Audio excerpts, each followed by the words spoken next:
Deviants, hop in your TARDISes. You're listening to another episode of Doctor... Huh? When do I get to be in the book of celebrants for my podcasting? Mom says it's my turn on the neuroship device. I'm Jordan, and I have a clear eyes, pilot's heart, can't lose. I'm Sam, and I have a shield that blocks lasers that go through invincible shields, so actually you can't hurt me at all. Wrap me in a blanket and put me down the hallway. This week we're talking about Series 11, Episode 5, the Tsuranga Conundrum. The Tsuranga Conundrum, written by Chris the Cook himself, Crisps Chibnall. Hi, Chris. And how are you doing, Chris? Long time no see. And directed by Jennifer Perot. Or possibly Parrot. Squawk? Either Squawk or not. Squawk or not. That's the game we're playing this week on Doctor Who. It's sort of like a Turing test, except instead of a computer, it's can you tell if you're talking to a parrot or a person with a really raspy, like, squawky voice. So like if I like ask, I'm sitting behind the screen and I see someone and I say what's this made of? And then I pass a little fork through the. Have you ever seen these videos of the guy with the parrot? Familiar. Okay, and then the person's like, it's a fork. I would be like, well, that's not what it's made of. You said the person. Oh, I see. I understand. Yeah. It's like I don't know who's back there. It's either a parrot or it's a person. Okay. I'm a little lost I think that we should maybe call off Squawk or not. This bit is dead in the water. Do you know what else was dead in the water, Sam? This episode was not good. IMHO. Yeah. I was like waiting for you to offer a spicy take that was going to cause tension throughout the episode. This was another one of those, I don't want to watch this episode at all episodes for me. Yeah, was it like, I mean, you sit down, you do your homework. The thing about the Backpack era episodes is they always feel like they're way too long. Mm-hmm. This was also like, I brought my computer into the kitchen. I had 25 tomatoes, about six heads of romaine lettuce. You're making BLTs for a crowd. Yeah, to get through it. I had avocado toast while watching this episode, while listening to this episode. No, I watched the episode. I did eat avocado toast, but I didn't interrupt my listening. Sorry.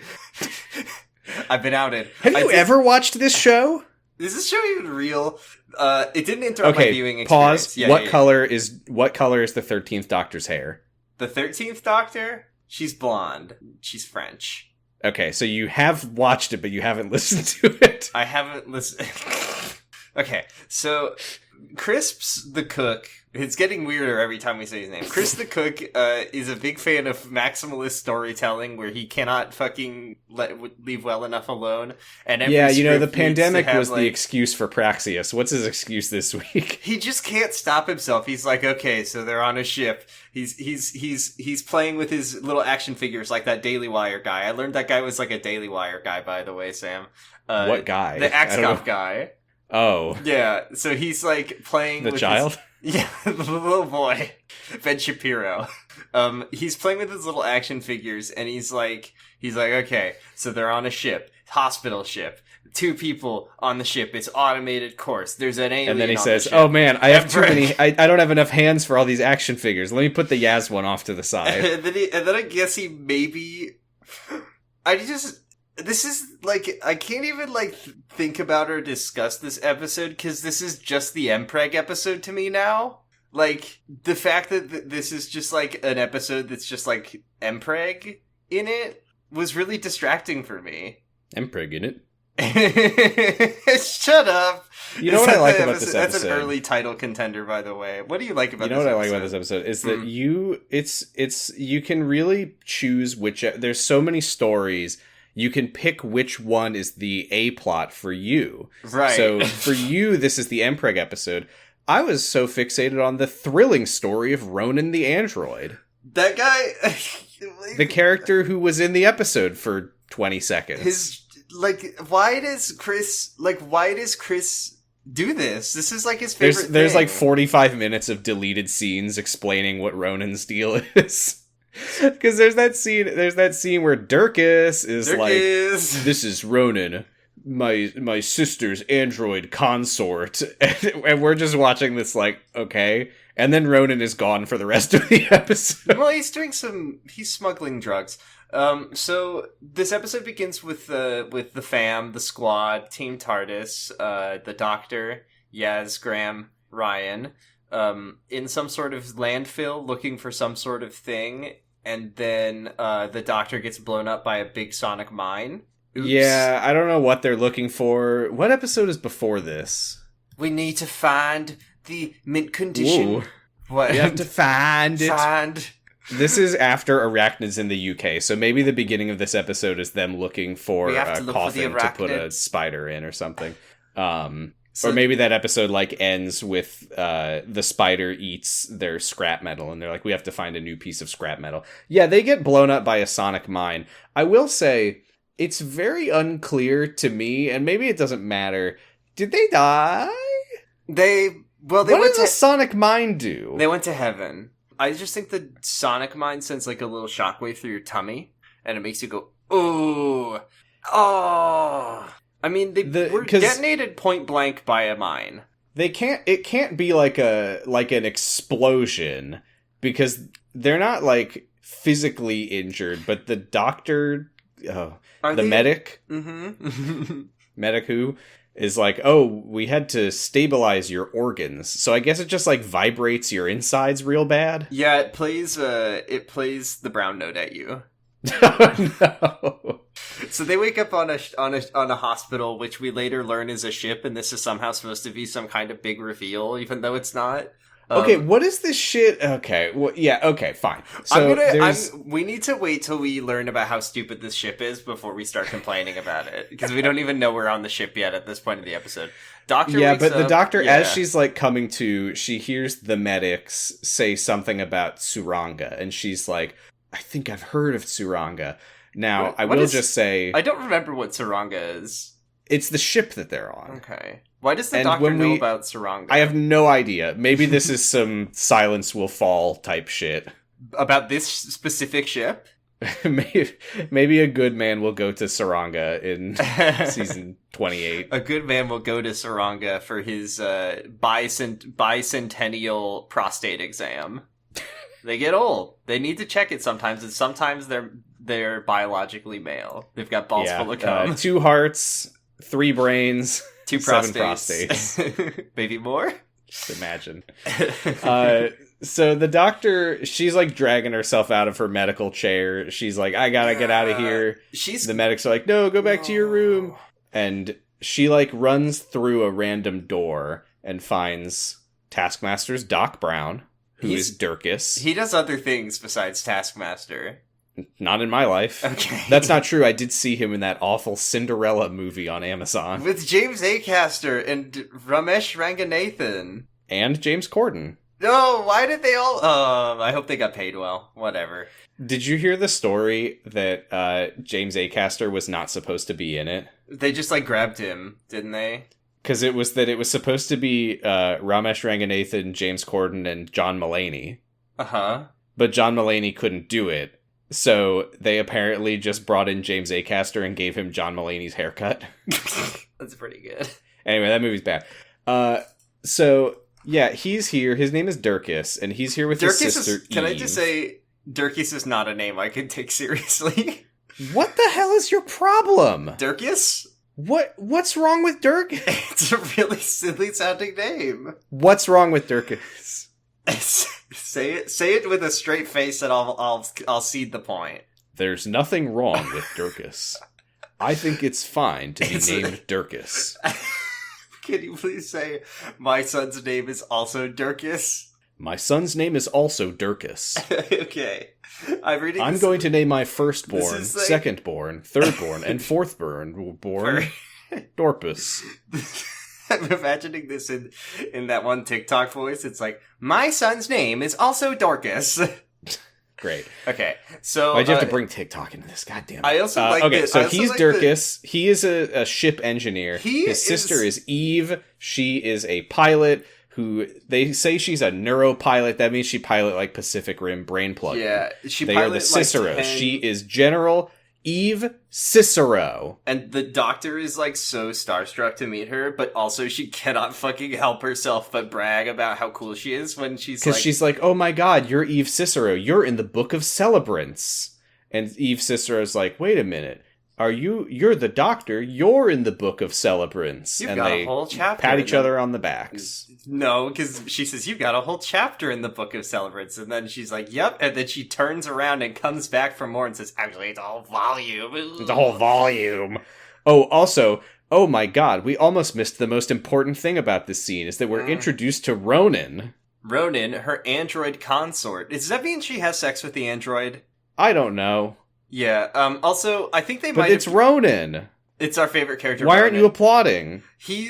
Yeah, I mean, you know, Eddie Old. I was gonna make a joke about Detroit Become Human, but I got so mad. That'd be a nice change of pace for us. I got so mad about thinking about that game that I stopped. I was like, no. I think remember when the broke guy is buying spaghetti for his android daughter to eat, and then she presumably just goes into the bathroom and shits out the undigested spaghetti and doesn't understand why, because she doesn't know that she's an android. Living in like urban squalor, and he has like a horrible drug addiction, and he's living in this like completely dilapidated house, but he has money for not one but two multi-$1,000 android slaves. And also, all of the correspondence in this universe is on disposable iPads. Opening up the mailbox, there's 15 iPads, and you're like, fucking spam. You just throw them straight in the garbage. I was gonna say, it's really funny to me. It kind of seemed like they forgot to give Doc Brown a costume.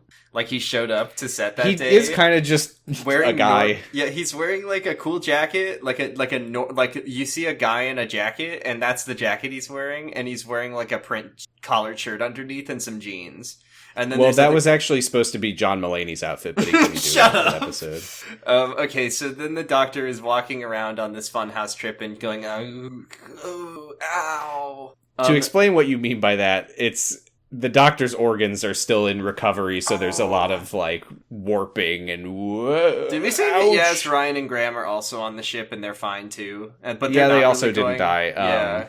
I wish that one of them had died. I don't care which one at this point. I just think we need to get rid of one of these three. Did we also talk about the fact that the two medics on the ship are named like Melby, and the guy's named Astos, and he's Astos and Mably.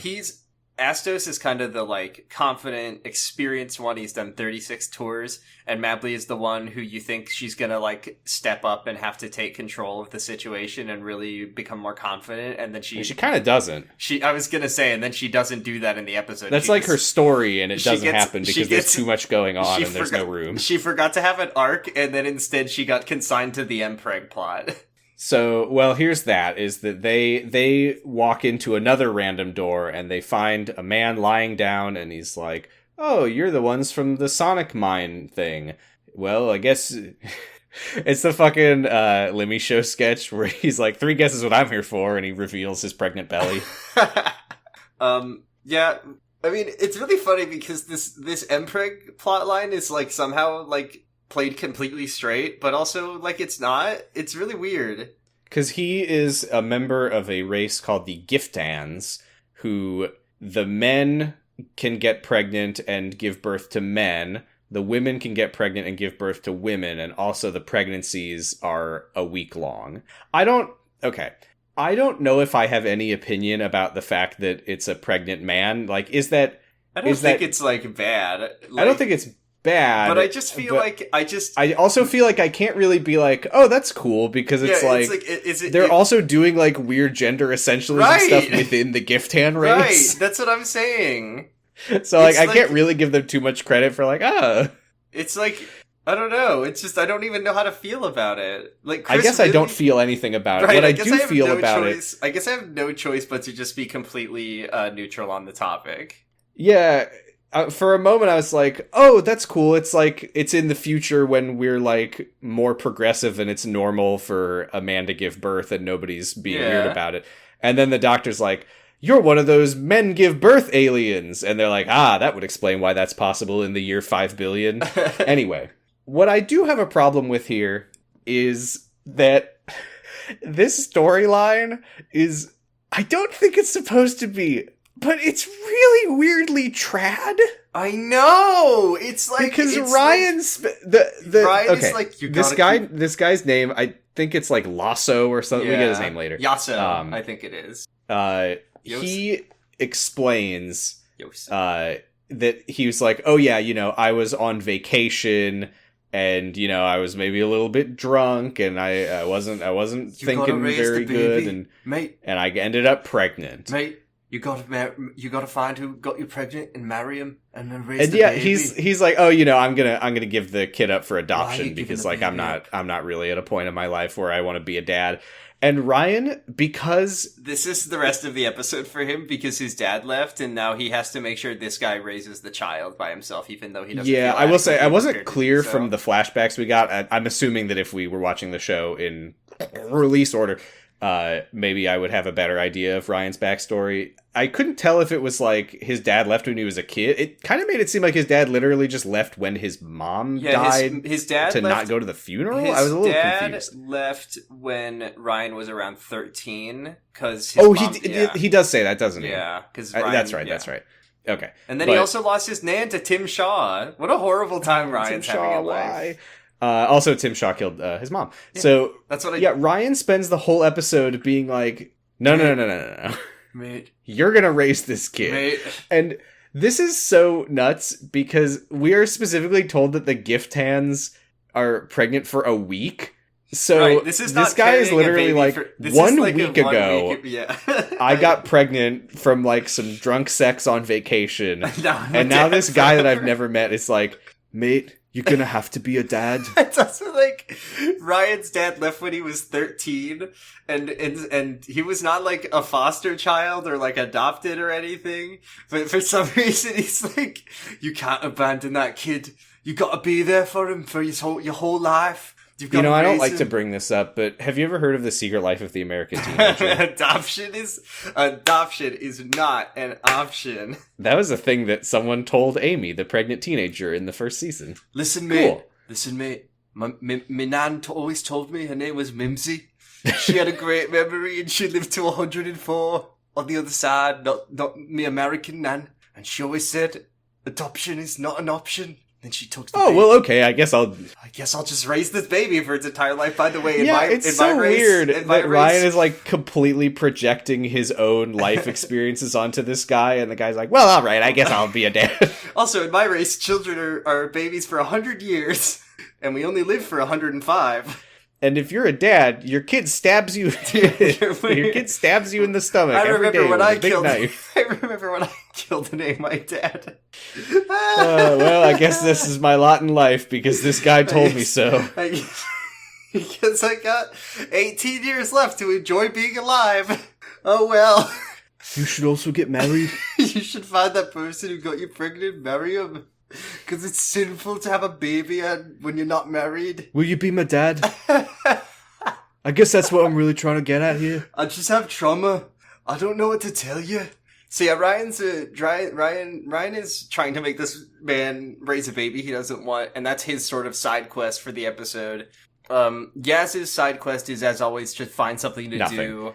The doctor, meanwhile, realizes, I don't know why it takes her this long, that she's like, we're on a medical rescue ship. And it's like, this is so funny, because like, the point of comparison that I have to this reveal is like, oh my god, this city is actually a whole ass ship, and it's on a big, well, they don't find out about the big well to the end. The whole city's on a big ass ship, that's crazy. But it's just like, are you talking about the Beast Below, our first episode?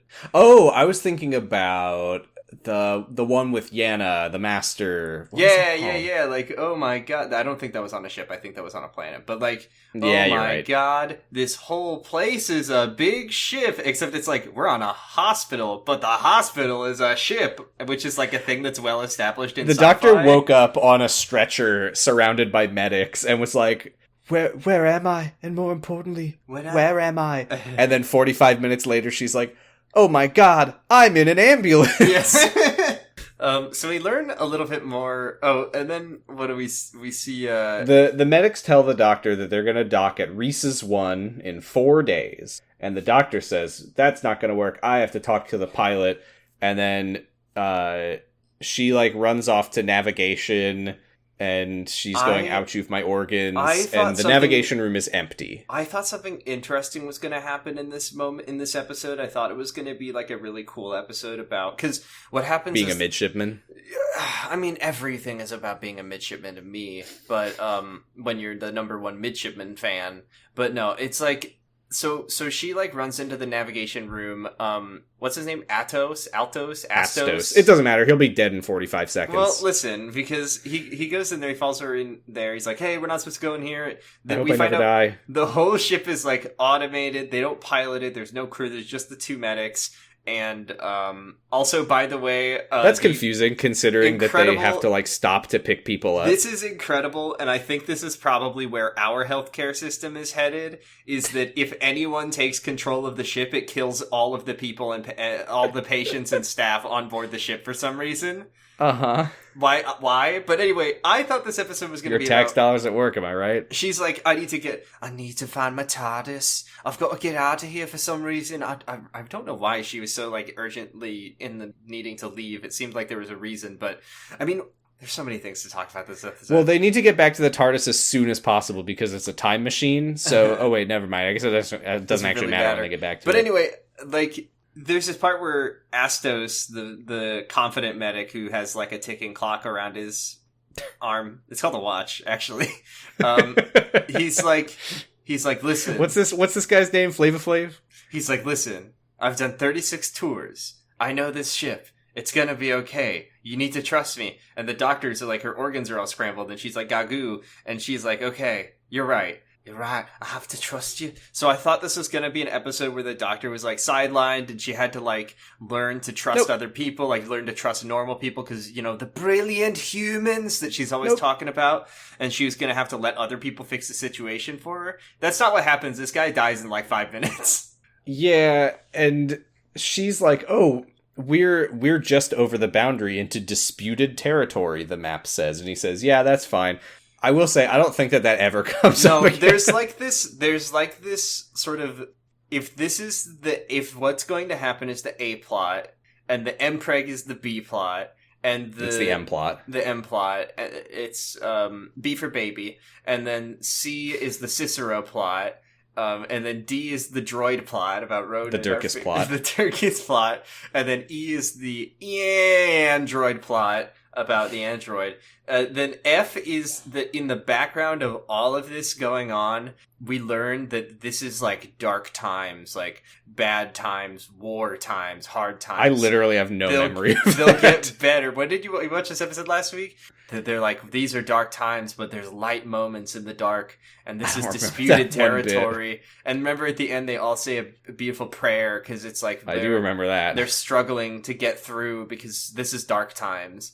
But we never, like, learn why. We don't learn about, like, the whatever. A good man went to war last week. Yeah.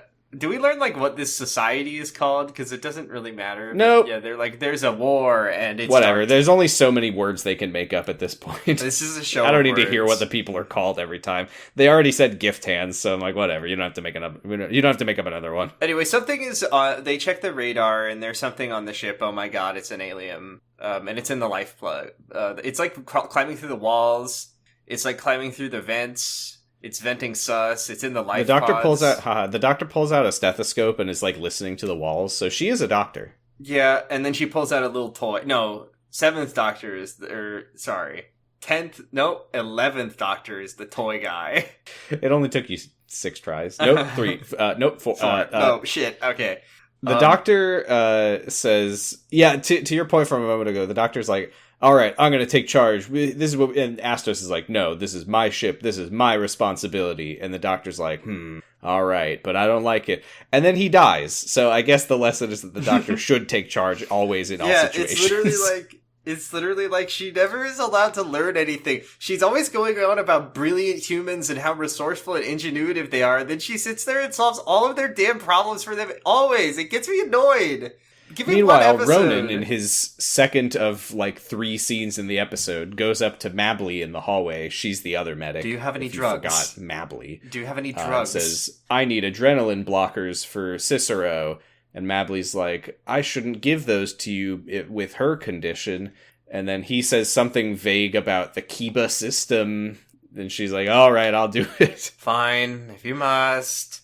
Graham catches Durkas trying to hack into his sister's medical records and says, why are you doing that? And he says, my sister says that she has this condition, but I think she's lying to me. She's got... Because she's taking adrenaline blockers, which you shouldn't take when you have this. This is what Mabley was saying a moment ago, and it's what Durkas is saying now, is my sister is lying about what she's sick with, because if she was sick with that, she absolutely cannot take adrenaline blockers, which means that she came up with a cover story that makes no sense. Bad. Yeah. And we learned later, by the way, that what she actually has is supposed to be like this disease that has a lot of stigma attached to it. And then it's never, like, explored. Did it have stigma? I thought the issue was just that she didn't want her brother to know she was dying. No, because I thought she was, like, so ashamed. She's like, I'm the greatest pilot, and I graduated, da-da-da-da-da-da. Oh, it was, she said, because it was pilot's heart, and she's like, I'm a pilot, I can't have pilot's heart. It's like how an athlete would be like, I'm an athlete, I can't have athlete's foot. She went to see the I'm a tennis player, I can't get tennis elbow. She went to see the #1 heart guy in Seattle, and he told her that she had... Kyle XY reference. Yep. Okay, so then Graham does the thing that he always does, where he tries to be the responsible adult in the room, and then that's the only thing he ever does. Mm-hmm. And then he's funny. And then Doc Brown in his normal street clothes, with the script in his hands, says, I have an inferiority complex because my sister is like this war hero, and I'm an engineer, and I'm like not cool, and I have nothing distinguishing about me. But tune in later because I might prove that actually you do need to have exceptional abilities that are genetically inherited from your family to be have a good relationship with your sister. Yeah, I will say this story about like my sister looks down on me because she's an amazing hero and I'm just a mechanic. This would be like a story if there weren't several stories going on.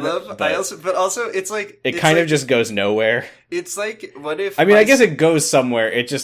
I feel nothing.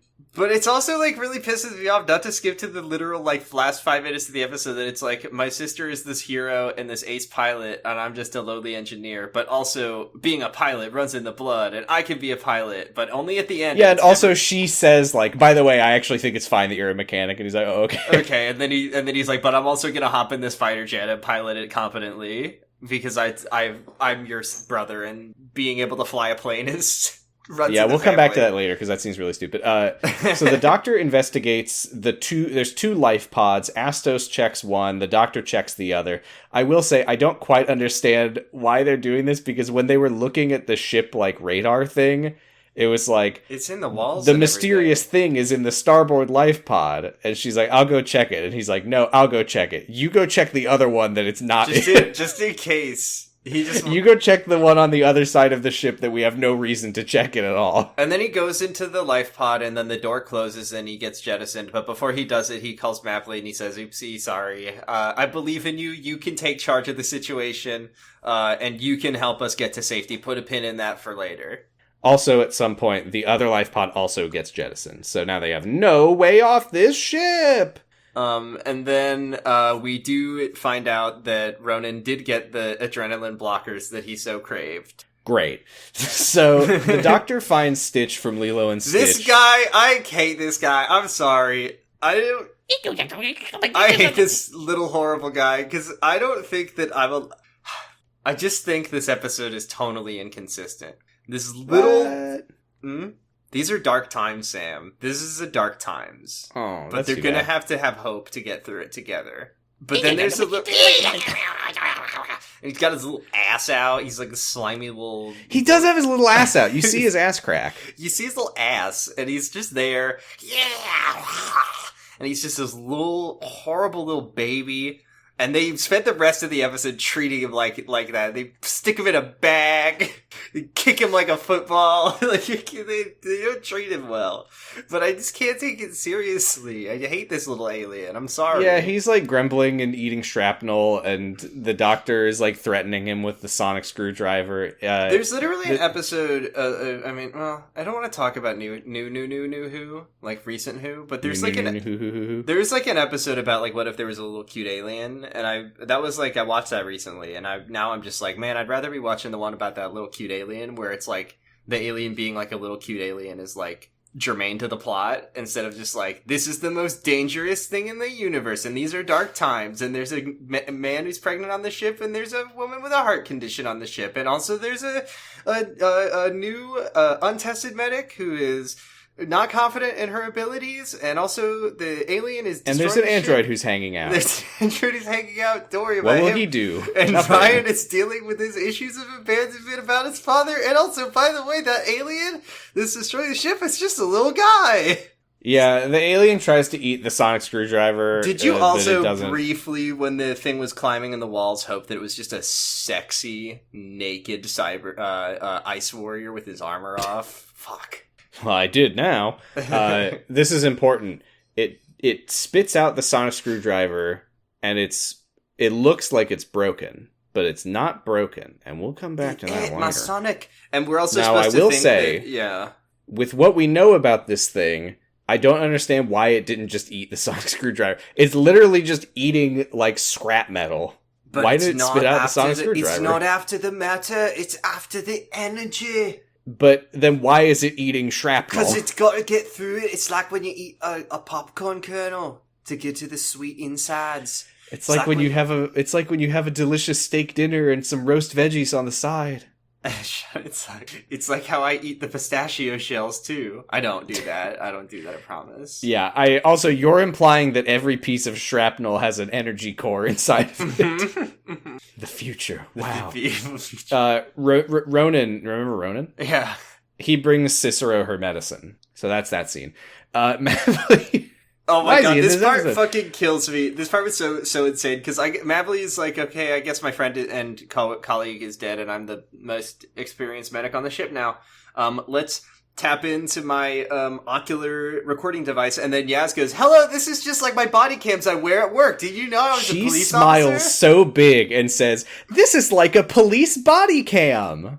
And then it was fucking crazy. Well, if this is like my uniform camera, then I think we can agree it's going to solve all our problems. It's just like we have to add to the Yaz test. Does Yaz do anything, and does she go one episode without mentioning, hey, also, did you know I was a cop?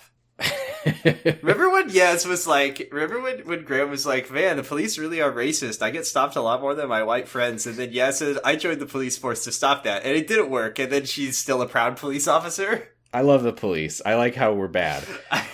Also, I like the reasoning, because you kind of just glossed over the fact that Mably, the spaceship medic, has like ocular implants that record everything she sees. No, we saw this at the beginning of the episode. We didn't mention it, but when the doctor's waking up and she's going oof, Mably and Astos are like, they don't have any biochips, they don't have any life expectancy information, they don't have any gene banks, they don't got any of our augs. No swag. They've got no swag, they've got no riz, and they've got no augs. No jobs, no hope, no cash. No, anyway.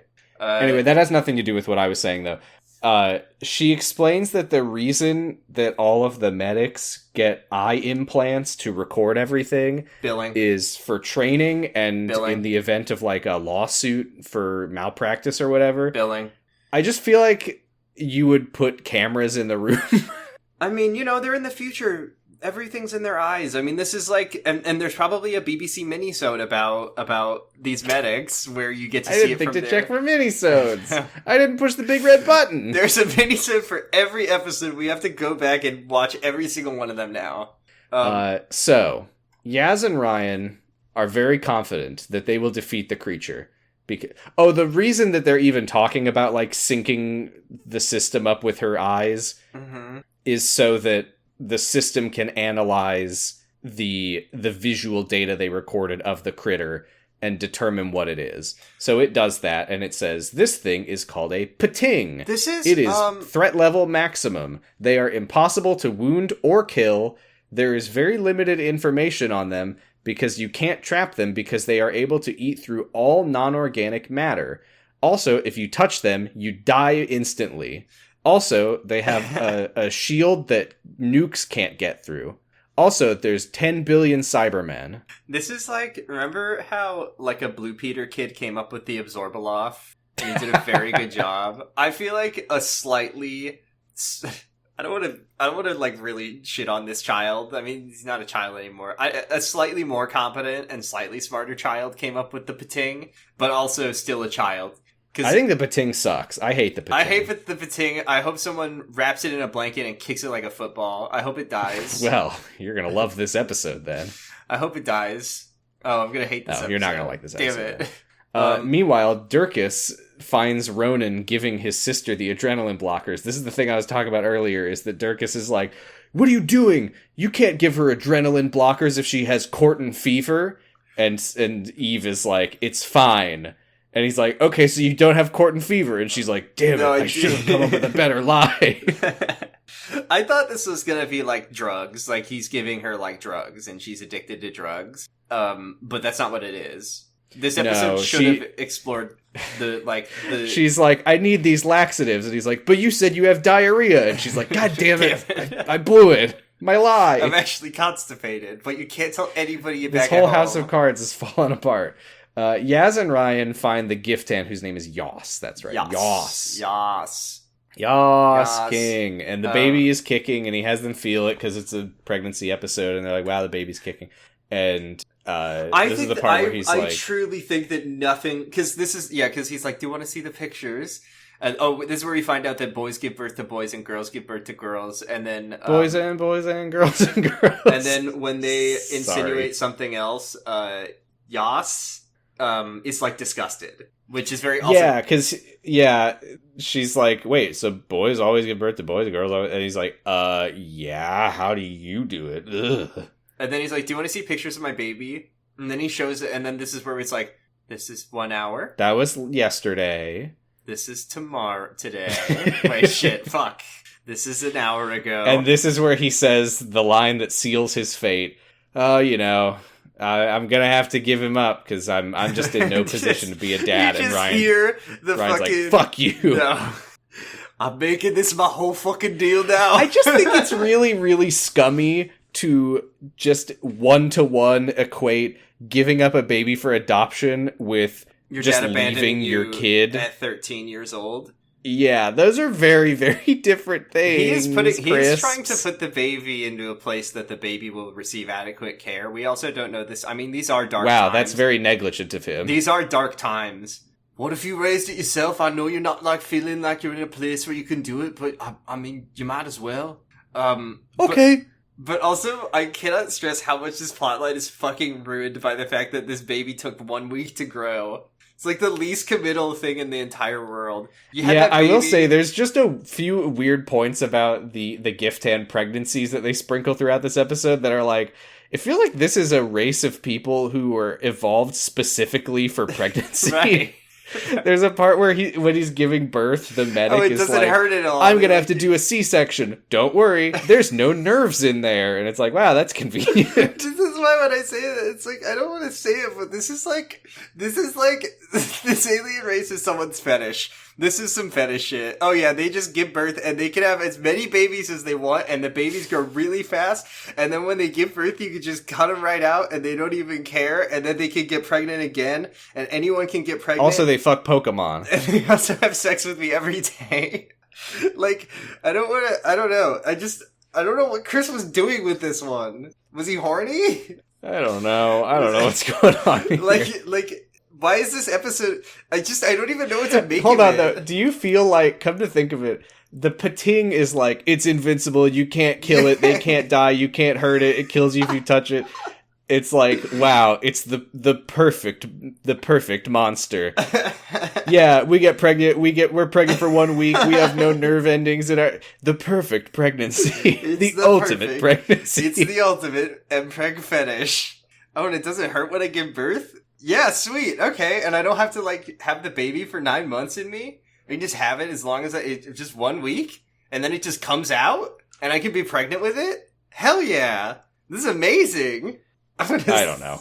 This is where Ryan and Yaz walk out to the hallway, and Ryan's like, my dad would have been Yoss's age when he was born. I'm assuming. I don't actually know how old Yoss is. I need to clear the record. I'm not saying this episode is horny in its depiction of Mpreg.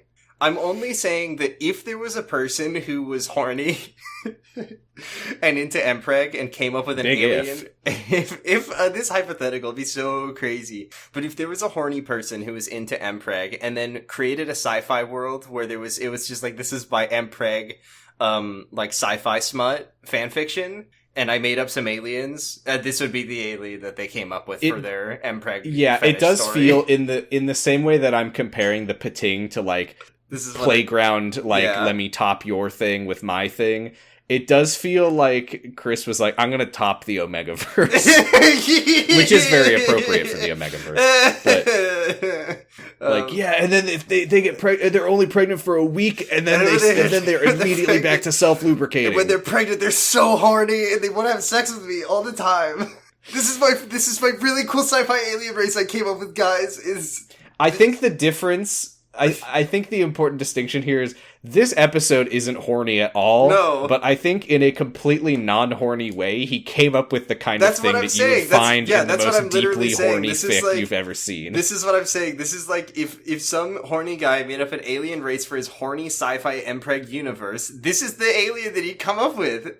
It just, I can't fucking, right. And it's like, Chris, and then it's like, Chris is like, just going on, he's online, and he comes across, he's like, oh my god, this is the nastiest sex story I've ever read. I'm gonna take also, this is kind of weird. This is really, really similar to my thing from the Tsuranga Conundrum. Okay, this is an alien I came up with. It's got bunny ears and huge, gigantic tits, and it's so fucking hot. And then also it's gonna be a storyline about like accepting yourself and about taking responsibility, but it's starring this like fetish creature that I finally come to terms with the fact that my tits are 3 feet long. I've finally accepted I'm myself. ready to go to college now. I'm ready. And then, I'm gonna go back and get my degree. This is the part of the episode that I've noticed is a trend in Backpack Era Doctor Who, is the part where Yaz and Ryan hash things out for the adult, like the 20 where Ryan tells Yaz what his story is, and she says, that's fine, I didn't need one. Because, yeah, there's a lot of scenes I feel like of Yaz and Ryan, because, you know, the viewers are growing up, and there's a new generation, too, so this is the characters for, like, the wayward 20-somethings who are still watching Doctor Who. This is what they need to hear, and they're like, wow, I always thought being an adult, you'd know what you were gonna do, but sometimes adults can't cope either. It's like, yeah, and then Yaz is like, you know, they're like, I don't know, throwing a tennis ball against a wall while they're having this conversation for some reason. Wow, you know, we're really lifelong learners, aren't we? And then a little goblin jumps out against the tennis ball and goes, So anyway, this is where we learn about Ryan's backstory, which I think we already discussed in detail, but his mom died of a heart attack, and then his dad left because he couldn't deal with it. And then that's right. His dad left when he was 13, and the last time he saw his dad was a year ago when they had a fight about how his dad wasn't at his mom's funeral. And Yaz says, it feels like you're maybe projecting some stuff on... Just kidding, she doesn't say that. And then after that, I can't stress enough that after Ryan, got it, Ryan's mom died, and then his dad left, and then he moved in with his nan, and then his nan met Graham, and then they were like having this whole, you know, how do I like... I hate Blake the Snake. Oh my god, that's so funny. Yeah. I also hate Blake the Snake. They have to like have this... They're like having this, you know, I don't like you. In much the same way that Yaz became a police officer to try to show that police officers can be good, Graham became a bus driver to show that not all bus drivers are racist. And then like they, you know, Ryan and Graham have this kind of strained, awkward relationship. And then a tooth man covered in teeth showed up, and we don't know really what he did, but we do know that I'm going to kill your grandmother. We do know that Grandma got fucking murked from that shit. She got blasted, and then at some point they're gonna give him a fate worse than death, which is better than killing him. Oh, that's right. They did trap him in every mirror. That's just crazy. Those mirrors are getting crowded. You too, huh? What are you in for? I killed one old lady. Wow, the doctor's really not fucking around these days, huh? Anyway, the doctor is... This is so stupid, because Mabley's like, I don't know what to do, I don't have confidence like my story. And the doctor's like, your story is that you will have confidence. The pating is just a problem to be diagnosed and treated. And Mabley's like, well, okay, that's easy then. Great. She treated it like the Seventh Doctor for a second? Yeah. Mabley says, you're a doctor, huh? Of medicine? And the doctor says... Did you say our podcast title on purpose, or was that a joke? No, I didn't. And the doctor says, medicine, science, engineering, candy floss, Lego, philosophy, music, problems, people, hope. Hope. This was my original key phrase, but there was a much... Yeah, that I did it anyway. Yeah. Je suis jeudi canceled this week. Yeah, she's a doctor of hope. And also, by the way, in the alpha, beta, gamma quadrant, doctor means mighty warrior. This is a different doctor. That guy died. I'm the woman who talks. Yeah, that guy got so old that he died. And then the Time Lords vaped him back to life and turned him into somehow an even older man. Yeah, that's how it works. So, she says, hope doesn't offer itself up. You have to imagine it yourself. And I'm imagining the answer to the question, what does the pating want that we can give it to get it off this ship? And she says, the pating is routing us to Rhesus 1 along a specific route. Why? And Mabley says it's to avoid an asteroid field. And that's part of the F plot of the episode that we'll come back to later. These are dark times, and also there's an asteroid field nearby. But first we have to get to the E plot. The particle accelerator. No, that's later. Oh, the ship is like, wow, wow, wow. Pating detected. I'm going to kill you. Because the ship's system, in addition to if the ship goes off course, or not if it goes off course. If it's taken over or activated. If someone takes control of the navigation without authorization, the ship is destroyed. Also, they detect the pating, and there's like a little pop-up that's like, I noticed that there's a pating. Please get rid of it. And the doctor hits snooze, and Mabley says, if you snooze 3 times, then they'll kill us. If you snooze the pating alert, the ship explodes. If you snooze, the pating alert. If you snooze the pating alert, yes, the ship explodes. Yeah?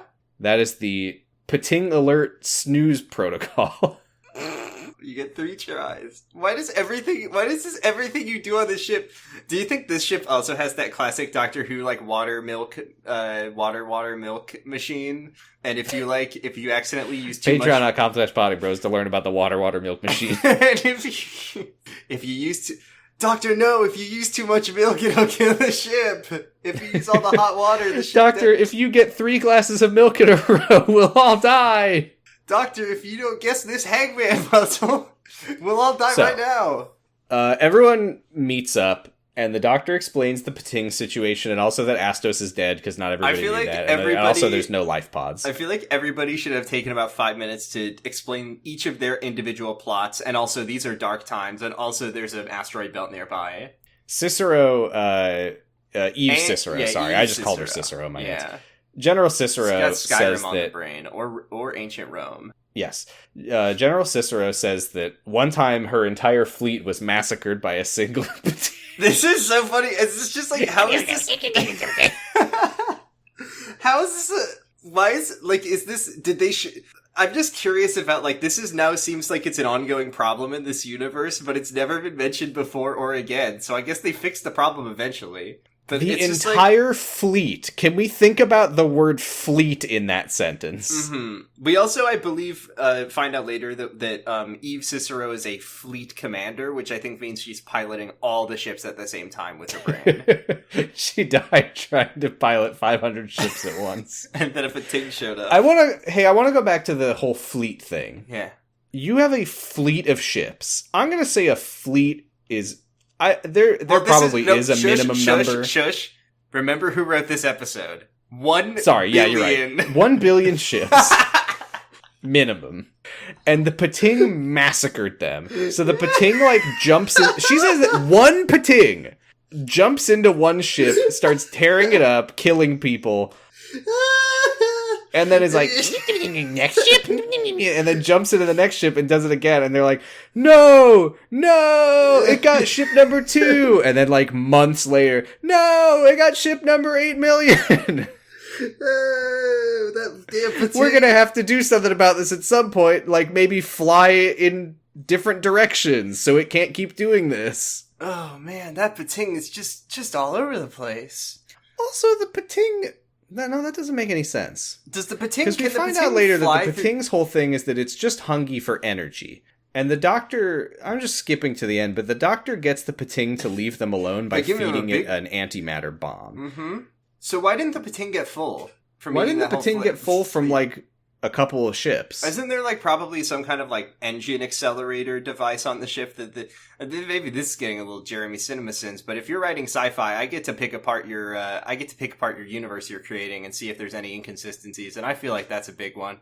Also, the Pating, why is it that its only goal is to feed on energy? Why isn't it flying into every sun? It doesn't eat people. They were very specific about that. It's not after them. It's not trying to rip them apart. It's not trying to chomp them or anything like that.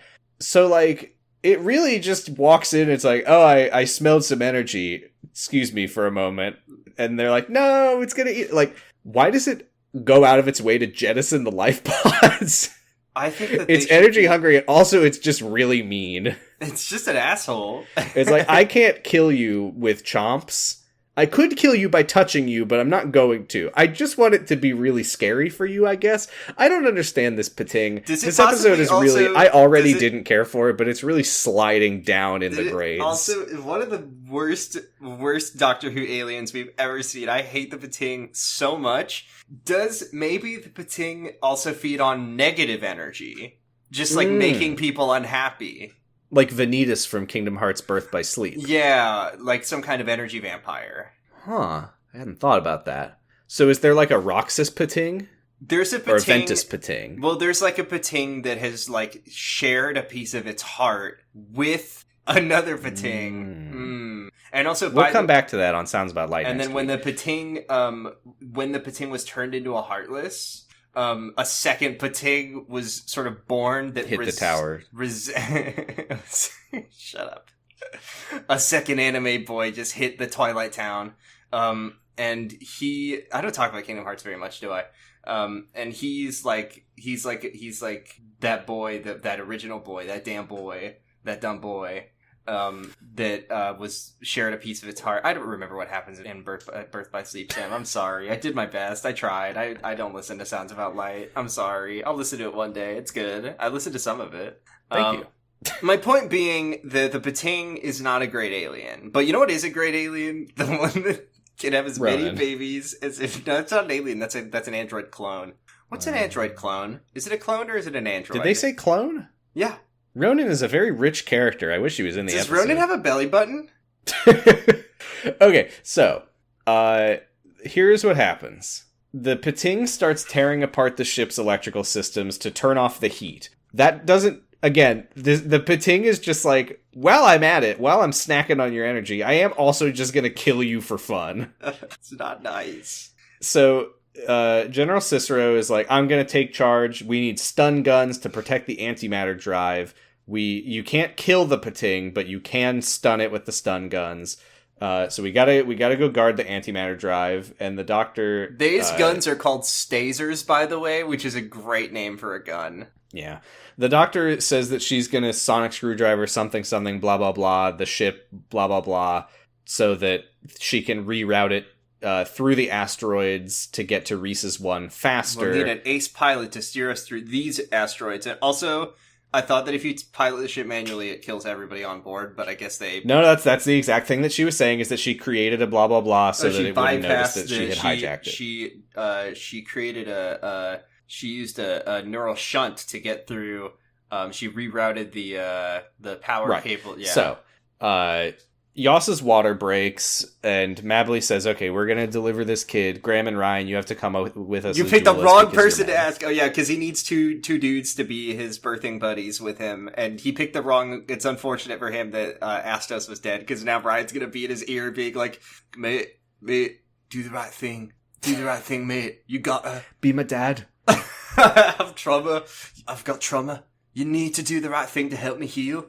Mabley pulls the doctor aside and says, I can't tell you about Cicero's condition because of HIPAA, space HIPAA, but you need to examine her and then you will understand the true secret of Eve Cicero. And the doctor says, that'll be exciting. As a complete aside, this has nothing, this is so irrelevant to anything because the doctor's just like, by the way, when are we? Mm-hmm. We're time travelers. 67th and Cicero's century. like, you're a time traveler? So I don't know what was written about the Doctor in the Book of Celebrants, if it was like, it's a whole volume about the Doctor. Also, we just don't know how the Doctor's always showing up in different places at different times as different people. Is this when, is this Durkas says it's the 67th century, if anybody cares. This is when they go look at the antimatter drive, right? Uh-huh. And this is when Yaz talks about that she studied physics in college before she threw her promising career away and joined law enforcement for some reason. Because she's like, I remember learning about this in school. And it's like, she must have been like deep in there, right? Because I like, what physics class is like antimatter? I also like when the Doctor is explaining the science of a particle accelerator. And I've never seen the Doctor like this. She's like, it's beautiful. Antimatter, propelling matter. I love it. Conceptually and actually. She's so into it. And then she loves particle accelerators. And then Yaz is like, this is like CERN. And then the Doctor explains that with time, technology improves and gets smaller and more affordable. It's like CERN, the iPhone of CERN, she says, and it made me go, ugh! Yeah, and if this was the 12th Doctor, he would also say, Uh-huh. iPhones. Ugh. I hate iPhones. I can't do that voice. We haven't seen Peter in a while. Well, we haven't done Great Scott in a while. When was the last time we saw Peter? It would have been... we watched The Magician's Apprentice. Oh, I was gonna say we watched a bad episode with him recently, and yeah, it was that one. That one was no good. Anyway, so the Doctor leaves Yaz with a quote med blanket, which is so that she can pick up the literally and it won't kill her. Everything-proof alien shield. It's a everything-proof shield for the everything-proof alien, but only for a second. Yes. They're like, this blanket can survive anything as long as you wrap it up in it. Like that cool... that cool sack that Timmy Turner got in that one episode, that one special that I liked as a kid, that I always wanted as a child. I remember that. That's okay. It was Timmy's Wishiversary.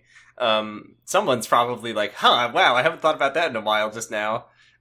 So they can put the alien in the bag and he'll be okay if a nuclear bomb goes off. In Timmy's Wishiversary, which is what he did in that episode. So everybody leaves Ronan and Yaz to guard the antimatter drive. Does anyone remember that? Again, I feel like there have got to be deleted scenes, or like in the script there was going to be like, Ronan and Yaz have a heart-to-heart. Right. Because as it is, it feels like they're like, we need to get Ronan and Yaz out of the way because we have nothing for them to do. Except Ronan was written into the episode, so I don't know. Right. Why does Ronan exist? That's a question that he probably asks himself all the time. So the Doctor takes Durkas and Eve to the navigation room, and she swipes away the second alert so she can swipe away one more. You know, I cannot believe I watched this episode generously an hour ago. I have no memory of this fucking alarm clock system that you're describing to me. I believe you, but there was too much going on in this episode for me to get that one. That one went out my ear. That's funny that you missed it because it does happen 3 times. It's also like video game lives rules where it's like you can swipe it 3 times, and then if we detect that the thing is still there, then we'll kill you. Well, the pating will knock 3 times, and then you will die. So, knock 3 times. The doctor will snooze 3 times. And then she will die. The reason that they will be killed is because the pating can't come to the hospital planet or it'll kill everybody. Right. Except it won't, but it will. It'll eat an entire fleet and it won't even care. It'll go around unplugging people's life support systems. What an asshole. It's gonna start running around being rude to grieving family. This is like beginning of the movie Stitch. Just lives for chaos. I want to sit down with Chris Chibnall and say, what the fuck is your problem? Because this moment, it's such a small moment, but the doctor is talking to Eve Cicero, and she's like, you need to fly us through the asteroid field. And Eve says, I can't. My expertise is in neuropiloting. Chris, I don't know what that means. What is the significance of that? By the way, this is now the G plot, which is the ace pilot has to learn a new set of skills on the fly, and her confidence is But I think the issue is just, she's like, I don't pilot hospitals. Okay. Me either. Sometimes we all gotta do shit we don't want to do. Why does Chris write like this? She says it like it means... I can't do this. My expertise is in neuropiloting. And everyone is just nodding and smiling. Oh, well, that would explain what the problem is then. But also, Durkas says... because he's an ace engineer. This is the thing, is that Durkas is like, okay, here's what she's saying. She's saying, I can't neuropilot this ship. It doesn't have a neuropiloting interface. That's why Durkas then is like, I'll rig something up. My brother is actually a really gifted engineer, and I didn't see that because I was so caught up in being such an important public figure. I like that he says, by the way, I can rig something up, and he just, like, takes a floor panel off and is just grabbing wires and, like, plugging them directly into her brain, and she's like, got it. He's killing his sister right now, yeah. And then... They also have, like, a sibling moment where she's like, you can't do that, and he's like, says you, so that's, they like, call all each their other, characterization. She calls him, like, they call each other, like, bro and sis. Because they're the Ciceros. It's really weird, because, right. Maybe I'm bad with, like, looking at people and telling their age. Eve Cicero seems like a pretty old, like, lady. Not, like, an old lady, but, like, she looks, like, middle-aged to me. It's weird to hear, like, a lady be like, bro, hey. You're misunderstanding. This is the future. So he's calling her sis, short for Cicero. Cicero. I already made that joke, I think, maybe, but if I didn't, it's because I didn't say it. And she's calling him bro, short for Bro Durkas. Not Bro Durkas. My son's name is also Bro Durkas. The doctor takes General Cicero into the hallway to examine her while Durkas workus, and she says that she has Corton fever, but the doctor says that can't be true. You're on adrenaline blockers. And Cicero goes, God damn it, they got me again on that one. I gotta come up with another disease at some point. You're taking the powder that kills you if you have Corton fever. You cannot have Corton fever because you're alive. And then she says, actually, I have pilot's heart. It's really embarrassing, and everyone will be so mad at me if they know. But I need to take the adrenaline blockers or I'll die of pilot's heart. Yeah, my heart will have a bad time. Because it's not like... Because, like... Durkas walks in and he says, I figured you had pilot's heart. I'm disappointed that you never told me. Anyway, I rigged up a whatever. It's gonna kill you if you use this. We get more birthing scenes, but I don't think anything of note, like, happens to it in the birthing moments, except for probably at some point, Ryan leans over and he's like, mate. No, here's what happens here. Okay. Is that Yoss is like... Medic lady Mabley, is the birth bud running? Which, first of all, that's pretty funny that there's a thing called the birth bud. But he says, is the birth bud running? And she says, no, we're on backup power. And he's like, no! The birth that bud? means that I'm going to have to give birth through my birthing pouch that has no nerves. My painless birthing pouch that I can't feel through. Also... that I'm perfectly evolved for it to be so good. 2 things. Number 1, the birth bud is also that little iPod that lets you talk to your unborn fetus, who I'm pretty sure is the master. In Flux. Number 2, I really can't get over the fact that Astos was like, I'm gonna have to trust you, rookie. You can do it. I believe in you. And then she's just like, okay, I'm gonna help a man give birth to his Mpreg baby. And that's the easiest evolution birth of all. Yeah, like, that's her plot. It's not like helping them get out of this situation. It's about helping... Yeah, I don't think that we really, like, come back around to her being like, I've discovered my confidence. No, it's just like she basically just proved that she knew how to do her job. Astos left that message that was like, Mabley, you're gonna get through it. And Mabley's like, there is one thing about, what are they called? What is this alien called? Gift hands. Gift hands? I can't believe I remember that. There is that. something about gift hand pregnancy that I cannot wait to talk about later. That's like, these are the Mpreg fetish aliens. They can have as many babies as they want. It doesn't hurt and they love it and they're so horny all the time. There is something about the birthing process that I cannot fucking wait to talk about that is fucking crazy. So, Eve Cicero? Oh, wait. First, we have to talk about it's Pating time. Yeah. Oh, my God. The Pating bursts out of the ceiling in the antimatter. Oh, no, I think it literally just walks into the room. Hello, motherfuckers. Hey. It's just like picking its teeth. Hey, guys. with some shrapnel. Hey, it's me, the Pating. I'm gonna be and so they rancid. stun it with stun guns. Ow. And Yaz wraps it in the blanket. Now, the Pating proof blanket from Timmy's I don't want to be Jared and Sins. Mm-hmm. But... why don't they make the whole ship... Why don't they blast it out the airlock? Why don't they make the whole ship out of the everything-proof Pating blanket? Because the solution in the end is that they feed it an explosion so it's not hungy anymore, and then they blast it out the airlock. They could just blast it out the airlock. What's it going to do? How is it going to propel itself back to them? I think that it kind of seemed like it was the Pating will only be stunned for a couple seconds, so we're just trying to, like, get it away for, like, a minute. I'm actually just really blast it out the damn airlock.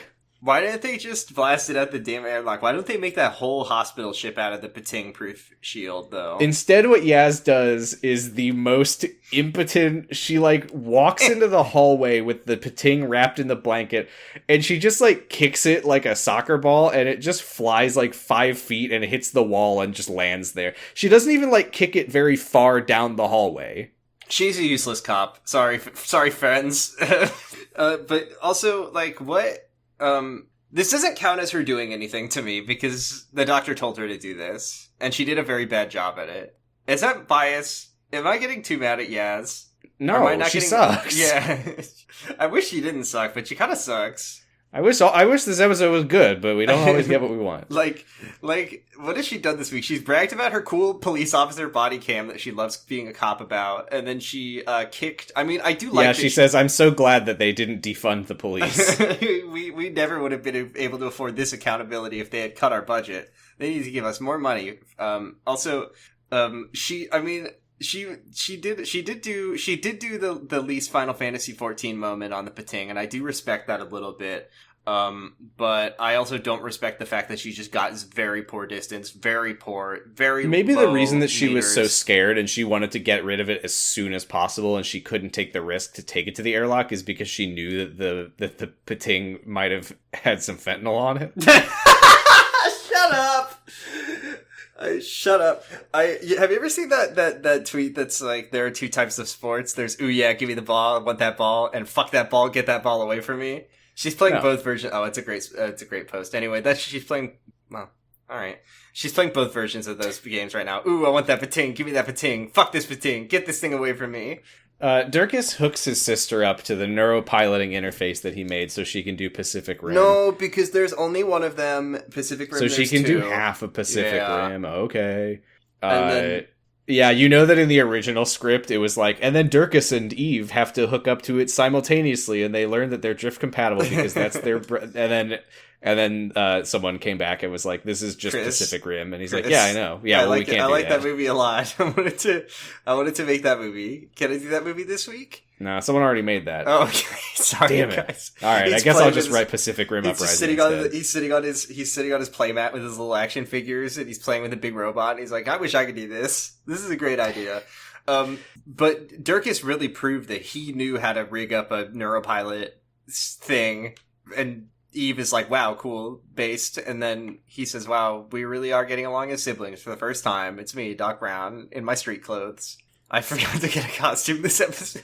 With my civvies. They were gonna put some like LEDs on my normal ass jacket. They just ran out of time. I don't know, guys. They just gave me the script. I'm just here to get paid. So the doctor starts broadcasting her signal so that Reese's One don't know they're changing course. Because as we know, if they change course, they all die. This is when she has a brain blast and says, "The Pating doesn't want us, it wants the systems. Durkas, you're a genius." And I have no idea what the connection, like, what led her to that moment. She had a psychic brain blast, probably. Was there a scene that was cut that explained why she got to that point? I don't know where that realization came from, or why she says that Durkas had anything to do with it. Durkas, you're a genius. Why? Thanks, but why? So she goes back. Oh, and then she does snooze the third knock. Mm-hmm. And then she will die. And then she goes back to the antimatter room. And then she pulls out of the antimatter reactor. I wish there was like a segue to get to this, but she pulls out, the sonic screwdriver starts working, and she starts beeping her sonic screwdriver at the antimatter reactor. She explains that this is how they will destroy the ship. Like, right. If we swipe away the alert too many times, if we go off course, if we sneeze, if we do literally anything, this is how the hospital will kill its patients, is that there is an antimatter bomb plugged into the antimatter drive. And then she just pulls it out. It's in a little drawer. She also says, "Clever Sonic, self-rebooting." Which, first of all, ding. Second of all, did she not know that it could do that? Why is the antimatter bomb that kills the crew in a little drawer that you can just get out? You can just open the little drawer? Well, she had a screwdriver it open. Okay. And then she pulls out the bomb, which is like this little puck. It's like a little semicircle. It's tiny. And then we watch more sibling moments, because we're back to the C plot for Cicero. As they fly through the asteroid field, and Eve is going, oh, my brother, I didn't want you to find out I died. Oh, this hurts me. And then we're back at the A plot, where the doctor puts the bomb in the airlock and then says, "Come up with a number, Yaz." And then they do banter about 51. It's really, really cool and funny.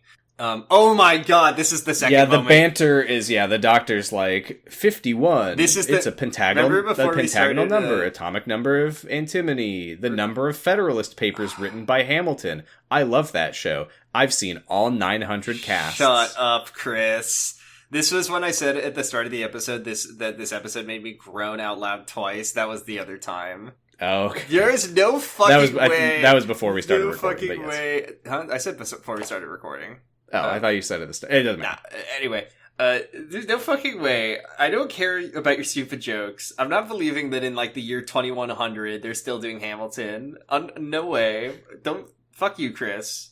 Yeah, it's too much. Also, I know that the doctor has gone to this is another Chris moment where it's like, normally we're hearing like, oh yeah, the doctor loves the Frost Fair. The doctor has been to the Frost Fair like 15 times. No, this is the Chris version. I've seen Hamilton 900 times. I've seen every cast of Hamilton.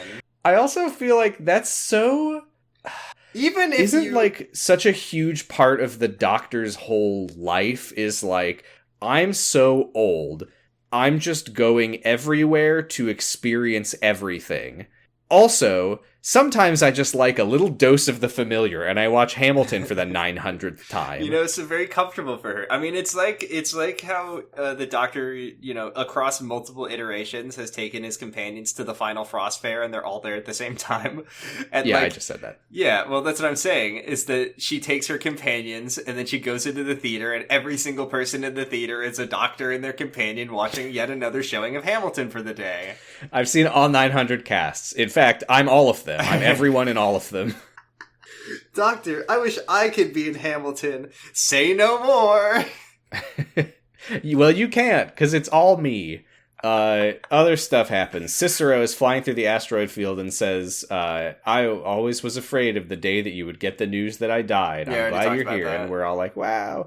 Yaz says, what was the 51 about? And the doctor says, that's when the detonation is set for. Can I CinemaSins Yaz for a second? The doctor put a bomb on the ground and then said, hey, Yaz, give me a number. What do you think that number's for, Yaz? It's for the fucking timer on the bomb. Come on, get with it. We're back at the B plot, B for baby.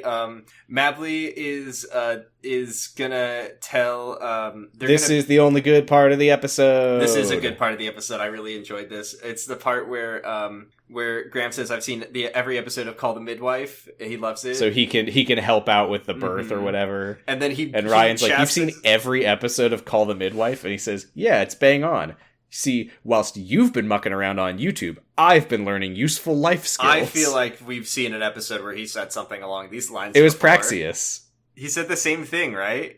Yeah, he was like trying to help out because he was like, I know, but I've seen Call the Midwife. That's right. Ryan's This is like, again with this shit. Characterization. I love Graham so much. He didn't even have to take one for the team this week. It wasn't like somebody's going to need to carry this baby to term because I can't get it out because I don't have a birthing canal. We're going to have to teleport the baby into your womb. Secret Life reference. And you're going to have to birth it the hard way. And he has to take one for the team and give birth. Also, there was a baby teleporting into someone else's womb in Deep Space Nine. It was a very strange part of the show that was to cover up one of the actors getting pregnant. Huh. Yeah. Very weird. They also did that on The Secret Life of the American Teenager. Yeah, the doctor explains to Yaz that the bomb is going to lure the Pating into the airlock and they're going to jettison it out and I said and blow it up, but I misunderstood what the idea was. Yeah. Again, yeah, this is where Yaz is like, oh, I should have done that. We're just rapidly cutting back and forth between A plot, B plot, C plot. Ronan is nowhere to be found. Do not forget these are dark times in our galaxy. But Mabley says, I have to cut open the pregnancy sack. It doesn't now, even hurt. And everyone's like, it. oh no. And she's like, don't worry, gift hand pregnancy sacks don't have pain receptors. It feels incredibly nice for him, and he loves it, and he might orgasm while we do this, just so you know. This another good Graham moment is he's like very squeamish. He's like, oh, do we have to do that? And Ryan says, what? They didn't cut open the pregnancy sack on Call the Midwife? And he says, I don't know. I always looked away at the squeamish bits. That's funny. Graham's funny. Good, funny. He's a funny guy. He's bragging about how much he learned from a show that he didn't look at. Yeah, because he was too busy making just a like BLT. You do every week. These were kindred spirits. Do you think that, like, I'm imagining, like, Graham and Nan. Nan is wearing her Rosa Parks 150 Years of Freedom t-shirt. Fuck, like the snake, 990 million dead bus drivers. And then Graham is... 999 million dead bus drivers. Born to die, world is a fuck. And then Nan is wearing, and then Graham is sitting there wearing his I Love Call the Midwife shirt. It's Call the Midwife t-shirt. I don't know. I'm never going to be able to get over Nan's Rosa Parks t-shirt. I mean, I love it. It's good for her. It's the whole, oh, you're a bus driver like Blake the Snake? Damn, that son of a bitch. Rest in peace, Nan. You would have loved Notorious RBG. I'm so sorry that Tim Shaw killed you. I was so excited. I've never been more excited to see an old lady die, by the way. Like, I need to know what happened. I would hope not. I need to know what happened. Well, you know, and all that. Oops, sorry! Hey. But... I'll bleep that. So, the doctor... This is... You know, we didn't have room for Yaz to do anything, but we included a completely unnecessary, like, raising tension moment where the doctor's like, where's the Pating? Why isn't it coming for the bomb? Was I wrong? And then the Pating just walks into the room and is like, oh, bomb. Here's a question, because it feels like there was an unnecessary restriction where the Pating needs to eat the bomb and then the bomb needs to go off right away, but, like, they could have just jetted, like... This is so CinemaSins of me. Yeah, that's true. There's no it was already looking for the bomb. It was looking for the bomb. It was like the bomb needs to be right about to go up before. I mean, maybe it's like the activation. Well, that's why I was like, oh, they want it to explode right after they blasted out the airlock. Once it's far enough away that it won't hurt them. No, they don't need the bomb to detonate at all. It just shows up and says, "Hey, motherfuckers," and says some really horrible rancid shit that makes you feel bad. And then he's like, oh, nice, a bomb! And then he eats it, and then the bomb goes off, contains the entire blast being contained within his tummy. And then they launch him off into outer space, and he's so content that he's gonna lay down for a nap that will last an eternity, we don't know. The doctor says a long time. Yeah, before he goes back to destroying fleets. again, they could have just blasted him out the airlock. I feel like I thought they were gonna put him in the sun, because it was like, there's no bigger energy source than a sun. Yeah, but then you know what he would start doing is he would start eating it in the form of unlicensed scooping. So Ryan is telling Yoss, you're a good man. That boy will be lucky to have you as his dad who raises him. And Yoss is like, interesting. I hadn't thought about it that way. Never thought about being a dad. I guess I'll do it. There's a crazy part here. Oh, also he gave birth. There's a fucking crazy part here, and maybe I don't know enough about cutting cords. I've never cut a cord before, but they have to do like a video game. They have to. I forgot.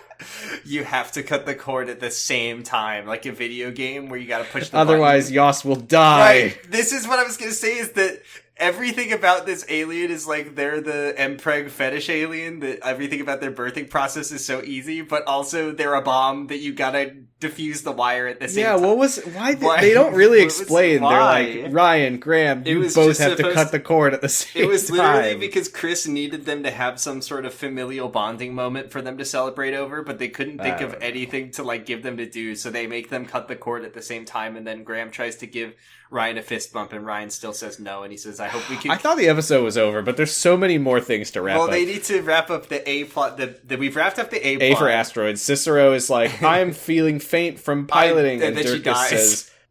she says, Durkas, I'm sorry I didn't tell you about my illness, and Durkas says, I'm sorry.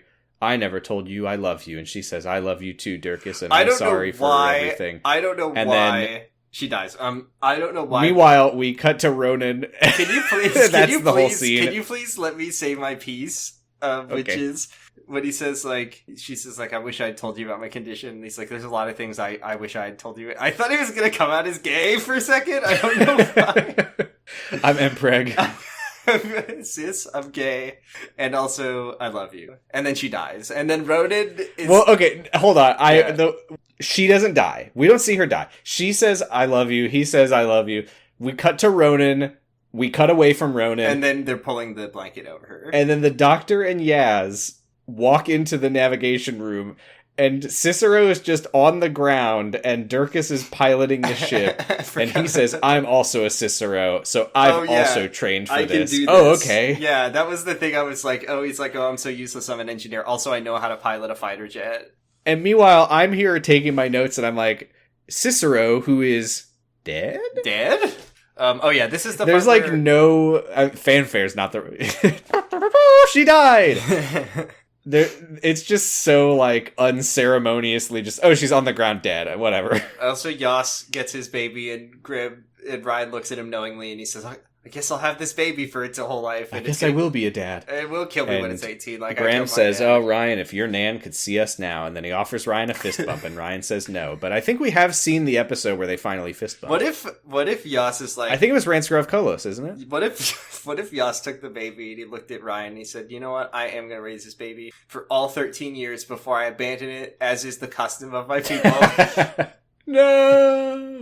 Am I right though? Is this like a season-long arc, and it culminates in a fist bump in Ransgrove Kolos? I think probably they look at Tim Shaw being trapped in that mirror that they trapped him in, because the doctor told them not to kill him, and they look at each other, and then they fist bump, and they say, we did the right thing by not killing Tim Shaw.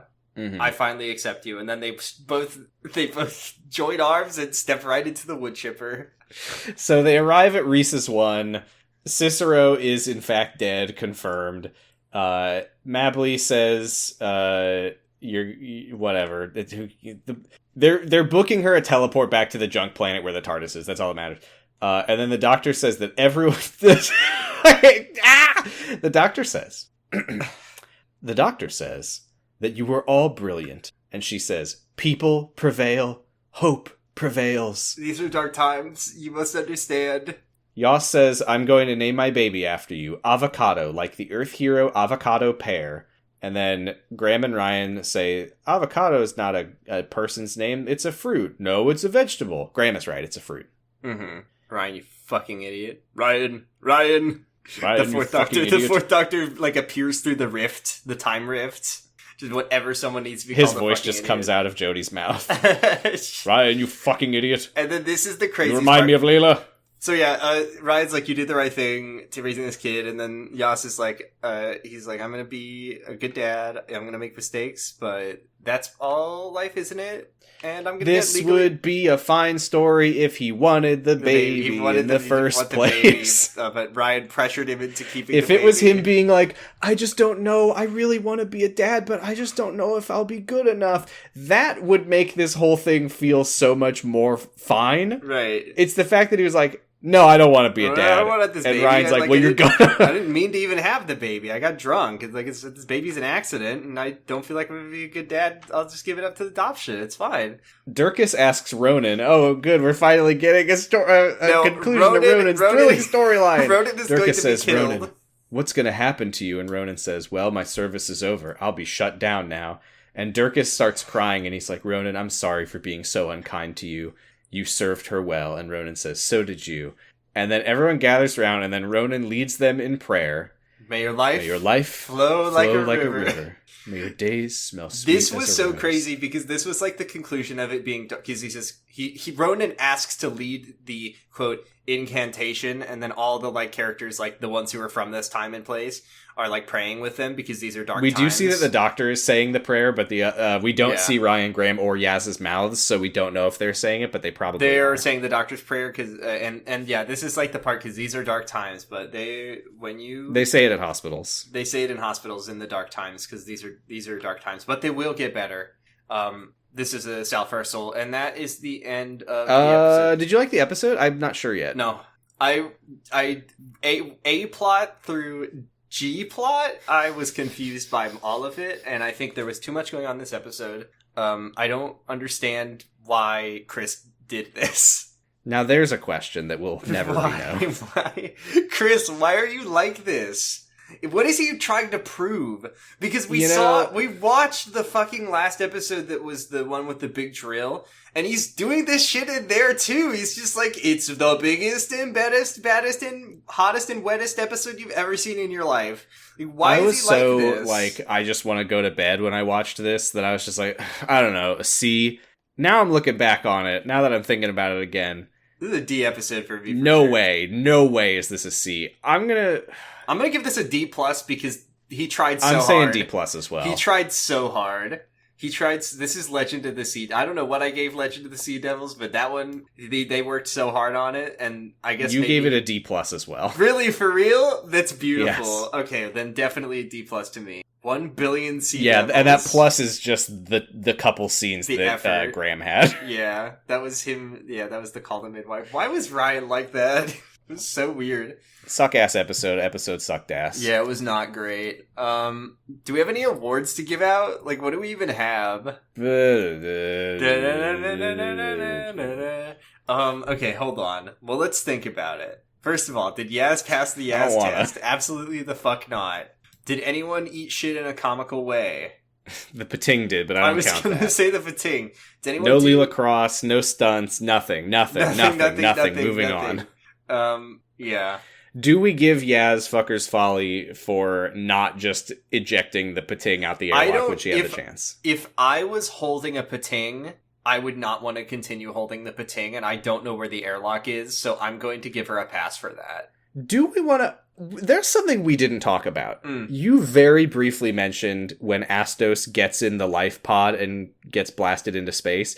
I don't think we really described that moment very much. Yeah. And I want to go back to it. Okay. Because Astos knows that something is on the ship that is dangerous and scary. Right. And he is looking for it, and he sees that something's been chewing through some wires in the life pod, and he just gets in it, and then the door seals shut, and he talks to the doctor on the radio. He's like, tell Mabley she's gonna do fine. I'm so sorry. And then the Pating blasts him out into space somehow. I don't know how. Yeah. And then the life pod explodes. If the life pod is ejected without proper authorization, is it possible that the Pating chewed through the wires that makes the life pod not explode? Those are very important wires. You have to, I think receive prior authorization from the insurance company to use the life pod. If you don't, it will explode and kill everybody on board. Astos, Yaz, and Reese's one all get fucker's folly. None of the things that they did made sense in this episode. I don't think it's fucker's folly. I don't think it's fucker's folly if it's done with malicious intent. And I think the Reese's one hospital is just like evil. Fair enough. Okay, we've got more segments. We have to do Je suis jeudi. Oh no, I forgot. Sam, I've picked a really good key phrase today. It's a simple and short one. Our key phrase Yeah, go ahead. Our key phrase today is, this is like the iPhone version of CERN. Let me give it a quick listen to remember. I feel like it's cheating if we're trying to develop our muscles. That doesn't make any sense. We're trying to get better at doing impressions, not mimicking speech. That's... Whatever. Okay, you don't know what an impression is. Okay, let me listen real quick. Okay, she says it very excitedly. This is like the iPhone version of CERN. This is like the iPhone version of CERN. I always lean way harder into the northern when I do my jeudi. Ma mademoiselle Ritacre. Speaking of which, Sam, we actually have a question, a Tumblr question this week. If you have a question for our podcast, you can send it to drhunt.tumblr.com/ask, and then we'll answer it on the podcast.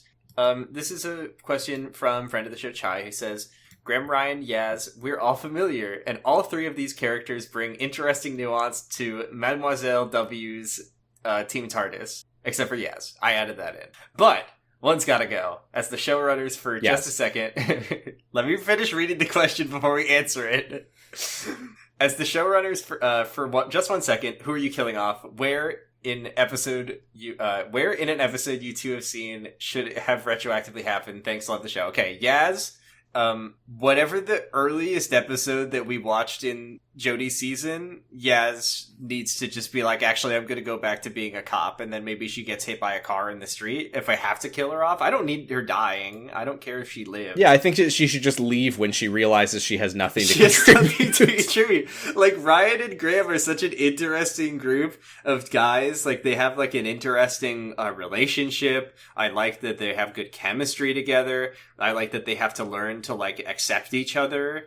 And then it's like Ryan and Graham are characters who have like a story together that like is funny, ongoing like, for both of them. They're both growing and changing in different ways, and they're growing and changing as like not father and son, but you know, they're like finding that relationship. And then Yaz is there. Yaz is there, and she doesn't do anything. And it's really frustrating that when we get to Flux, she's the one who runs in and is like, now she's Rose. Season 2 or season 3 Rose, and she's like dismantling all of the traps and tricks and like knows how to fly the TARDIS and stuff. Like, that's crazy to me because we didn't see her doing any of that shit ever. Yeah, I mean, it's not like I don't like Yaz. It's just there's 3 companions. She gives us nothing. And she's the one that never has anything to do. So it's like we've seen 1, 2, 3, 4, 5, 6, 7, 8, 9, 10, 11, 12 episodes of Yaz, and I don't know a goddamn thing about her except that she's a police officer who's in love with the doctor. And she has a sister who she plays Call of Duty. With. Yeah, she plays Weeping Angel Call of Duty. I'm like, these companions, I just think there's too many of them, honestly. Like, well, I don't know, because they just bring, I mean, Yaz just brings nothing. Like, it's crazy. It's actually... Yeah, I don't know what her character is supposed to be. Actually insane. It's never come through, not in a single episode that we've watched. Maybe Demons of the Punjab, but... They gotta bring back these damn alien companions, too. I want a future guy again. They've stopped doing that, and I think they need to bring it back. Was Nardole not good enough for you? Nardole does not count in my book. My book of celebrants. In my book of... Yeah. Nardole is not in the Book of Celebrants. Nardole is not in the Bible. Anyway, I think it would be fine if he would just cut like 3 or 4 stories from each episode, so Yaz would have something to do. But that hasn't happened yet in any of the episodes that we've seen. He can't fucking help himself. He's just crazy. He can't stop writing. They need to fucking grab the pen out of his hand. Okay, which doctor, Sam? I want to. So yeah, I think. It's important that Yaz had a story in Demons of the Punjab. I think in the episode after that, Kerblam, where Lee Mack works as at an Amazon fulfillment center, I think that Yaz is going to get like run over by a forklift. She should just be like, "Sorry, doctor, I realized that I'm just not good enough to be on your ship. I'm sorry, I've got nothing." I tried. I thought maybe if I like dealt with that pating, like I would kicked it really hard, it would die. And it didn't. I don't know. I'm just leaving. I'm going back to my life. Which doctor? Peter Capaldi. I want Peter and Bill. Actually, wait. I feel like we haven't seen Tennant in a minute. We haven't seen Tennant in a minute, but we've seen so much of Tennant. It's gonna be Matt Smith. I know it's gonna be Matt Smith, but I want Peter Capaldi. I want Bill, or I'll take Peter and Clara. I want a good Donna episode. Well, they're all. I mean, I don't know if there's any bad Donna episodes, but I don't really. Well, we'll just see. Saw the Planet of the Ood. I think was okay. I liked Planet of the Ood quite a lot. What did I think? Hold on. What did I think? We talked a lot about glyphs. I remember. I didn't write down our grades for that one, so I don't know what I thought. I didn't think anything of it, apparently. Lost to time. Okay, yeah, I want Capaldi. What are we getting? I want Tennant. We'll split the diff with Matt Smith. What? It's our first Series 14, Episode 2, I've seen this episode. This is one of the ones I watched. I'll be very curious to see what you feel about this one. This one's a little crazy. We're going to meet the 15th Doctor. This is I'm wild. going to meet the 15th Doctor. You're going to need to get access to the mouse, I guess. Oh, yeah. You have to watch this on Disney Plus. I'll find it on a legal website that I'm paying for. Definitely. I'm probably already paying for a legal website that I can watch this on. Wow. I did not expect this today. Well, that's pretty crazy. That's fun. Normally I look these up on Wikipedia. Nah, just go in blind. I'll hold off. This one's so fresh in my mind. This is exciting. Yeah, this is a wild one. I think we'll have fun talking about it. I hope that it doesn't spoil everything that's ever happened. It doesn't spoil everything that's ever happened. I assume it's the specials that I'm a little more worried about getting out of order. I probably don't watch the specials, but we might just find out that what happened to... Well, I have no control over that. Yeah. Well, that's fun. Okay. Let's do our little wrap-ups, okay? Huh? Let's do our wrap-up. Okay. We are on co-host at Dr. Huh. I'm on co-host at Positive Stress, and you can listen to my other podcast, Sounds About Light, where, wow, I didn't pronounce any of those words correctly.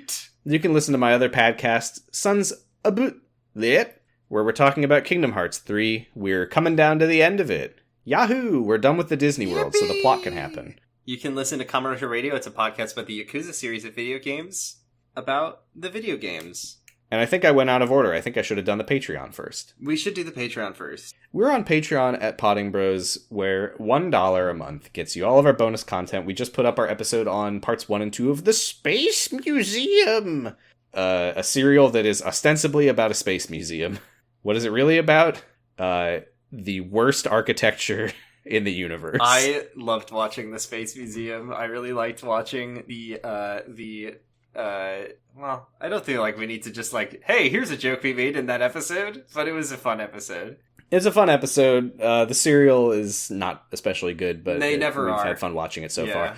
But next time we're watching what is it? It's another Fourth Doctor something. I think this is one that people were excited for us to see. It's called the War of Time or something. The Invasion of Time.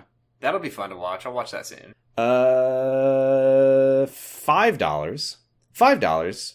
Oh. Are you having fun? Are you okay? You also get a mildly special Discord role marking you as a friend of the show. $5 a month gets you a pretty special Discord role marking you as a companion of the show. You get a shout out in the podcast. You can send us a message that we'll read in one of our funny voices. We do have a message this week. Oh boy. Thank you. It's also from Chai. Our number one benefactor. It's Chai's week. $10 gets you all that plus an incredibly special Discord role that marks you as an honorary member of House Me Souza. You get all that. Plus, we clap for you when we shout you out, and you can listen to the podcast live while we record it if you want. I just don't feel like enough people are because people are giving us money, and they can make us do Kyle XY Josh voice again if they wanted to. They have that power over us, and I just don't feel like they're taking advantage of it. But why buy the cow when you get the milk for free? I don't know. I don't know if I got it in me anymore. I don't know if I got it in me anymore. Ooh, yeah, you do. It didn't feel Thank good. you to our $5 and $10 subscribers: Caroline Siebert, Cassidy, Faustian Bargainbin, Helga K, JCH, Roy, Stephanie Bolding, Stephanie Karen, Violet Magician, and House Me Souza, Destry Hawk, H Cave, Sauceworks, and Vertigree. Yay! Thank you. And our message this week is from Chai. Who's reading it? I think this is mine, because you did the silly McCoy voice. Mm-hmm. Oh, this is for both of us. It's a Dalek and Cyberman voice request. Do you know how to do Cyberman voice? Because I don't. Yeah, I do the Cyberman voice on I'll our do the Patreon Dalek episodes. voice. You've just never noticed that I'm doing it because you're so self-absorbed. Just send it to me. It's true. Well, this is not... this is a bit of an improv request. Oh. Which I would like to hear the Skaro archivist Dalek and the Cyberman in the archives discussing snack food. Okay. I don't... I want it, and also, I need a location. I guess we're in the archive. I got a way to start. Inferior cyborg creature, you are not permitted to eat in the Skaro archives. Your improv, so you want to yes and me, Sam? I just don't know how to respond to that. Yes, and I will. You're killing us. Someone gave us money for us. Do you want to try again? For the record, I said that we will read a message. I didn't say that we would do an improv scene. We'll try. We'll try again. Welcome to the Skaro Archives Cafe. Please order your favorite snack food. Can I have a cyber bagel with oil cream cheese? Cyber bagel coming right up. I love those too, but my favorite snack is definitely the Dr. Extermination fries. I can't believe that we have found common ground discussing our favorite foods in the library. Peace and friendship can be achieved. I'm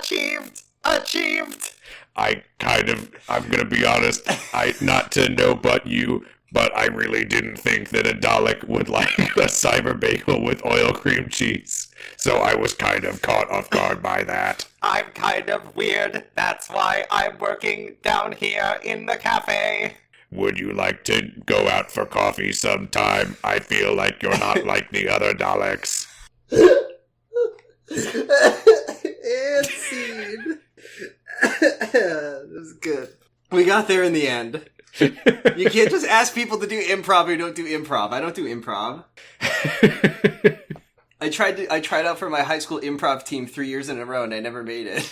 Did you actually? Yes. Oh, I didn't know that. I didn't get on, and then the fourth year I was like, oh well, I'm not gonna audition. And then my friend who was the captain was like, we were gonna put you on the team. What the hell? And that's the end of my story. The end. And I think if I had made that improv team, my life would have gone in a very different direction. But we'll never know. We'll never know. I probably would be a theater major now. Thank you to our network, noisespace.xyz, where you can listen to other podcasts, including but not limited to, and also with you. Check out Special Grade Snacks about Jujutsu Kaisen. Check out Pot of Greed about Yu-Gi-Oh! I think they're on 5Ds right now. Check out This Guy, which is about OCs. Local service only about the prisoners, and so much more. I did a little voiceover for Local. It was fun. Yeah, lots of great shows on Noise. And Sounds About Light about Kingdom Hearts. Haha, I plugged my own.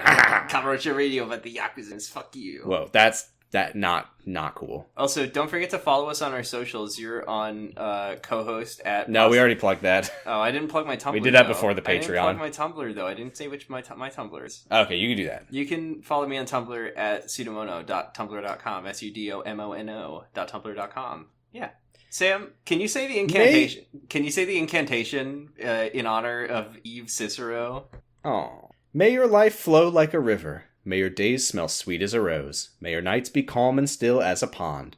May you be as lucky as an ace in a game of blackjack. Harkness. May Durkas pilot us to victory. And may the Doctor light your path to heaven. Cicero. Excelsior. We shall celebrate you in the book of them and raise you up to God. Jesus. Doctor, bye. Doctor, bye. Excelsior.